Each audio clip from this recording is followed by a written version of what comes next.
اچھا جی، دوسرا بند۔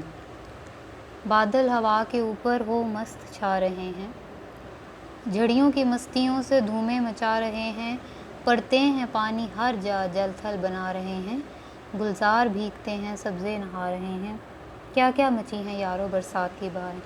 اب آپ دیکھیں کہ منظر کشی کتنی خوبصورت ہے، آپ تصور کریں گے تو آپ کے ذہن میں یہ سارا منظر تازہ ہو جائے گا۔ اور لطف کی بات یہ ہے کہ ہمیشہ میں کوشش کرتی ہوں کہ یہ نظم ہم بچوں کو پڑھائی بھی تبھی جائے جب برسات کا موسم ہو۔ اور مجھے یاد ہے اچھی طرح سے کہ پچھلے سال جب میں نے یہ نظم، ہم کلاس میں یہ نظم پڑھ رہے تھے اور باہر اتنی شدید بارش تھی تو بچوں نے، ہم نے بڑا لطف حاصل کیا اس سے۔ بہرحال، اور وہ پھر وہ زیادہ خوبصورتی سے وہ اندھیرا اور وہ بادل اور تیز جھڑیاں۔ اب یہ کیا ہوتا ہے، سب سے پہلے بادل آتے ہیں، ہوا کے زور پہ بادل آتے ہیں نا، تو اب منظر کشی انہوں نے کیا کیا، بادل ہوا کے اوپر ہو مست چھا رہے ہیں۔ مست کہتے ہیں بیٹے جو بالکل مسرور، مدہوش ہو، نشے میں چور، یعنی بادلوں کو کوئی ہوش نہیں ہے، وہ ہوا کے اوپر آ کر مستی کے ساتھ چھاتے جا رہے ہیں، یعنی پورے آسمان پر پھیل گئے ہیں، جھڑیوں کی مستیوں سے دھومیں مچا رہے ہیں۔ جھڑیاں کس کو کہتے ہیں، بارش جو برستی ہے، کہ اتنی تیز ہوا ہے، مستیوں سے کیا کہ وہ دیکھیں نا جس طرف ہوا ہوتی ہے تو اس کا رخ پانی کا اسی طرف اس طرح سے ہوتا جاتا ہے۔ جھڑی ایسے لگی، نہیں بارش ہوا کے ساتھ آپ تیزی سے کبھی ادھر کا رخ کرتی ہے کبھی ادھر کا رخ کرتی ہے، تو یہ جھڑیوں کی مستیوں سے بادل ہیں جو مستی سے چھا بھی رہے ہیں اور پانی کی وجہ سے دھومیں بھی مچا رہے ہیں۔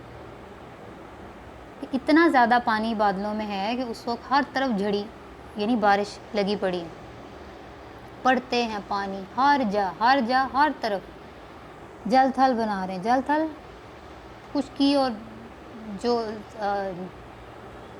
نمی والا علاقہ یعنی گیلا ہونا، سب کچھ ایک ہی ہو گیا، کوئی جگہ خشک نہیں رہی، ہر طرف پڑتے ہیں پانی، ہر جا ہر طرف پانی ہی پانی ان بادلوں کی وجہ سے، اور خشکی اور تری کا اس وقت کوئی تصور نہیں، ہر جگہ گیلی ہو رہی ہے، اتنی بارش ہے کہ گلزار بھیگتے ہیں سبزے نہا رہے ہیں۔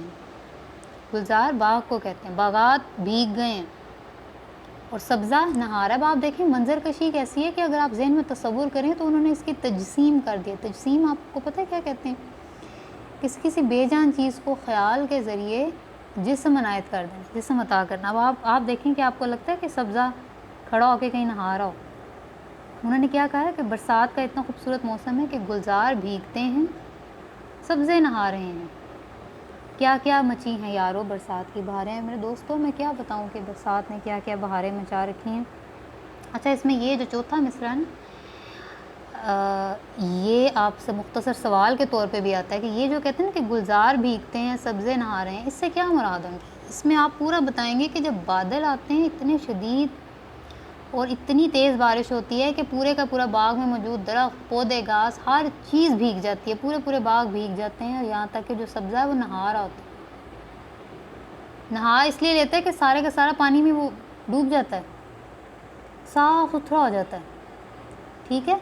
اب یہ ساری آپ نے منظر کشی کر کے آپ نے اس کی تشریح کرنی ہے، میں آپ کو گھر کا کام دے دیتی ہوں۔ وہ یہ ہے کہ آپ نے ٹھہر جائیں، میں ابھی آپ کو اس سے پہلے میں آپ کو یہ بات بتاؤں کہ یہ جو نظم ہے آپ کی، یہ اس کا ہر بند آپ کا جو فیڈرل بورڈ ہے اس کی تشریح کے حوالے سے بڑا اہم ہے، اور اس کے کسی بھی بند کو آپ چھوڑ نہیں سکتے کہ آپ کہیں گے کہ یہ بہت اہم نظم ہے۔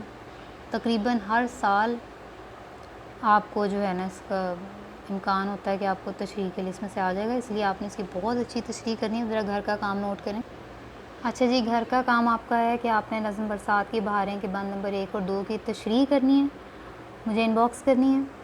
کوئی آپ کو تشریح میں مسئلہ ہو رہا ہو بیٹا، کوئی بات سمجھ میں نہ آئی ہو تو آپ مجھے میسج بھی کر سکتے ہیں، آپ مجھے آڈیو میسج بھی اپنا بھیج دیتے ہیں، تو وہ پھر ہم اس پہ بات کر لیں گے۔